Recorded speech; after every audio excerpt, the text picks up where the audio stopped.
തിലകം ചാർത്തൽ അത്യാവശ്യമോ? പൊട്ടു തൊടുന്നത് ആത്മീയ പുരോഗതിയുടെ പ്രതീകമാണെന്നാണ് സങ്കല്പം. ശ്രീ പരമേശ്വരൻ്റെ തൃക്കണ്ണായി കാണുന്ന ഭാഗത്താണ് സാധാരണ പൊട്ടു തൊടുന്നത്.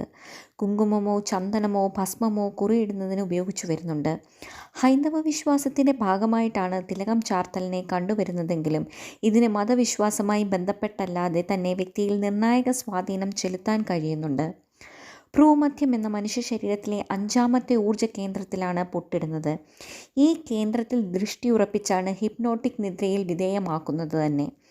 ഭ്രൂമധ്യത്തിൽ കുങ്കുമം അണിയുമ്പോൾ സൂര്യരശ്മിയിൽ നിന്നുള്ള ഔഷധാംശത്തെ കുങ്കുമം ആഗീകരണം ചെയ്യുകയും ആജ്ഞാചക്രത്തിലൂടെ ഈ അംശത്തെ മനുഷ്യ മസ്തിഷ്കത്തിലേക്ക് പ്രസരിപ്പിക്കുകയും ചെയ്യുന്നു. ശ്രീ ബ്രഹ്മമുഹൂർത്തത്തിൽ ചന്ദനവും പുലർച്ചെ കുങ്കുമവും സായാഹ്നത്തിൽ ഭസ്മവും ധരിക്കുന്നത് നാഡീശോധനത്തിനും രോഗനിവാരണത്തിനും ഉത്തമമാണെന്ന് സൂര്യരശ്മികളെയും മനുഷ്യ ശരീരത്തെ ഭാഗമായിട്ടാണ് ബന്ധപ്പെടുത്തിയ പഠനങ്ങളിൽ കണ്ടുവരുന്നതെങ്കിലും ഇതിന് മതവിശ്വാസമായി ബന്ധപ്പെട്ടല്ലാതെ തന്നെ നിർണായക വിധികളും ഭാരതീയ സംസ്കൃതി നമ്മെ പഠിപ്പിക്കുന്നുണ്ട്.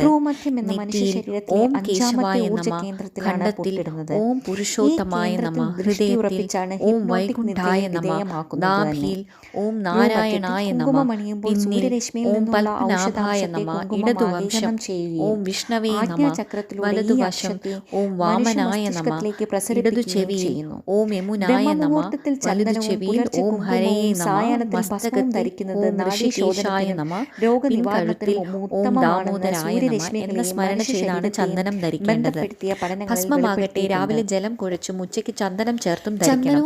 സായാഹ്നത്തിൽ ഭസ്മം മാത്രമേ ഭാരതീയ സംസ്കൃതി നമ്മെ പഠിപ്പിക്കുന്നുണ്ട്. ഉണങ്ങിയ ഭസ്മം കൊണ്ടുള്ള കുറിയിടാൻ മാത്രമേ വിധിയായ നമഃ, ഖണ്ഡത്തിൽ ഓം പുരുഷോത്തമായ നമഃ, ഹൃദയത്തിൽ ഓം വൈകുണ്ഠായ നമഃ, നാഭിയിൽ ഓം നാരായണായ നമഃ, പിന്നിൽ ഓം പത്മനാഭായ നമഃ, ഇടതുവശം ഓം വിഷ്ണവേ നമഃ, വലതുവശം ഓം വാമനായ നമഃ, ഇടതു ചെവിയിൽ ഓം യമുനായ നമഃ, വലതു ചെവിയിൽ ഓം ഹരയേ നമഃ, മസ്തകത്തിൽ ഓം ഋഷികേശായ നമഃ, പിൻകഴുത്തിൽ ഓം ദാമോദരായ നമഃ എന്ന സ്മരണ ചെയ്താണ് ചന്ദനം ധരിക്കേണ്ടത്.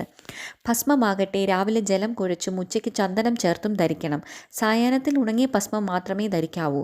സ്ത്രീകൾക്കാകട്ടെ ഉണങ്ങിയ ഭസ്മം കൊണ്ടുള്ള കുറിയിടാൻ മാത്രമേ വിധി അനുവദിക്കുന്നുള്ളൂ.